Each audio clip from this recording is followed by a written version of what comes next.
एक गुलाम को देखते हैं, आप एक जगह सफ़र कर रहे हैं, एक बाग है खजूरों का, गुलाम बैठा हुआ है बाग में, गुलाम है, काला हबशी गुलाम, रोटी रखी है, बाजू में कुत्ता लावारिस, आवारा कुत्ता, लावारिस कुत्ता बैठा हुआ है, आंखों में चीपड़ है कुत्ते के, गंदा सा कुत्ता।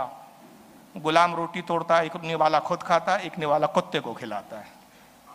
गुलाम का सुलूक देखो जानवर। और हम क्या करते हैं, मारा पत्थर, मारा डंडा, भगाया। रोटी तो दे नहीं सकते, रोटी देने की औकात ही नहीं है। ऐसे भी छिचोरे देखा मैंने, वो बेचारे कुत्तों की दुमों में पटाखे बांध देते हैं।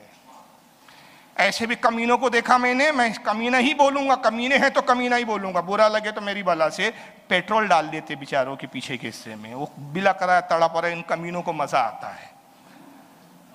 ये हालत है। और अब इमाम हसन ने बताया कि जानवरों से मोहब्बत करने वालों के साथ हम क्या सलूक करते हैं। कुत्ते को एक रोने वाला देता है, फिर एक निवाला खुद खाता है, फिर एक निवाला कुत्ते को देता है, एक निवाला खुद खाता है। इमाम देख रहे हैं मंजर, बड़ा अजीब गुलाम है। आपने कहा गुलाम तुझे बहुत देर से देख रहा हूँ, ये कुत्ता तेरा है? कहा नहीं। क्या तूने पाला है? कहा नहीं। कहा फिर? कहा वो भूखा है, आ गया, चीख रहा था भूख की वजह से, मुझे इसके ऊपर रहम आ गया, तो एक निवाला मैं खाता हूँ, और गैरत आती है मुझे कि एक निवाला मैं खाऊं और इसको ना दूं, तो इसलिए एक इसको निवाला देता हूँ, एक खुद खाता हूँ। इमाम खुश हुए, कहा तुझे इस नेकी का सिला मिलना चाहिए। इमाम की सकावत, उसकी सकावत तो यहाँ तक महदूद थी कि कुत्ते को खिलाया, खुद भी खाया, मगर मेरे इमाम की सकावत देखो। कहा तुझे इसका सिला मिलना चाहिए। किसका गुलाम है? फुला इब्ने फुला का गुलाम। अब उसके आका के घर पहुँचते, कहा वो फुला गुलाम तुम्हारा है? बोले हाँ। कहा मैं उसे खरीदना चाहता हूँ। कहा इमाम कोई मकसद? कहा वो मुझे छोड़ दे, मुझ पर छोड़ दे, तो सिर्फ अपनी कीमत से मतलब रख।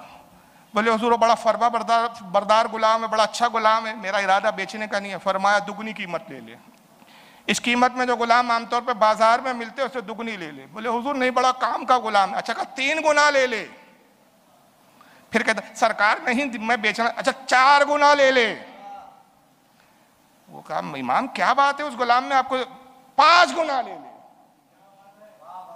सरकार इससे पहले कि अब और बढ़ा है, मुझे गैरत आती, आप अहले बैठे, हुजूर 1 ही गुना लेना चाहिए, लेकिन आप 5 गुना दे रहे हैं, 4 गुना जो जायद मदीद दे रहे हैं, ये मेरे लिए इनाम है, आप अता कर दीजिए। ये रकम लो। रकम दी, गुलाम आज़ाद है। बोले गुलाम मेरा हुआ। बाग में आया, आने के बाद फरमाया जा तू आज़ाद है, तेरी यादा मुझे पसंद आ गई, मुझे अब हया आती है कि तू गुलामी में रहे, तू आज़ाद है। वो गिर गया कदमों में, कहता सरकार मुझे अपना गुलामी में रखे। कहा नहीं तू आज़ाद है। फिर कहा अच्छा ये बता कि तेरा तू काम क्या करता रहा जब गुलाम था? बोले हुजूर बस यही बाग की रखवाली करने जुम्मा था मेरा, मेरे आका ने इस बाग की रखवाली के लिए मुझे रखा था, इस बाग की रखवाली करता था। कहा फिर इस बाग से तुझे रग़बत होंगी? कहा हाँ। कहा भी ठहर।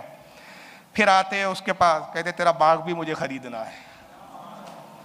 कहा इमाम किस लिए? कहा छोड़ बस बाग बेचना है। कहा हुजूर ठीक है, अगर आप लेना चाहते हो लो। फिर बाग के भी रकम दी, बाग ली, और गुलाम के बाद कहा जा आज से इस बाग का भी तू मालिक हुआ।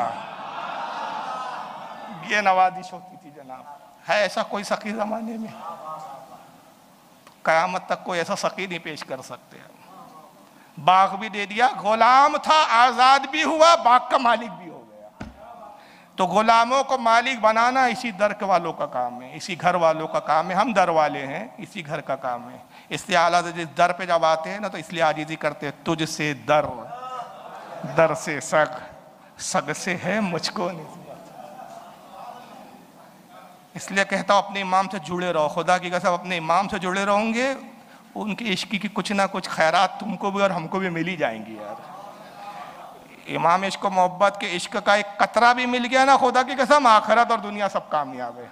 तुझसे दर, दर से सग, सग से है मुझको निस्बत, मेरी गर्दन में भी है दूर का डोरा तेरा। और इस गुलामी के जो सग है मारे नहीं जाते, हश्र तक रहे मेरी गर्दन में पट्टा तेरा। तेरी सरकार में लाता है रजा उसको शफी, जो मेरा गौस है और लाडला बेटा तेरा।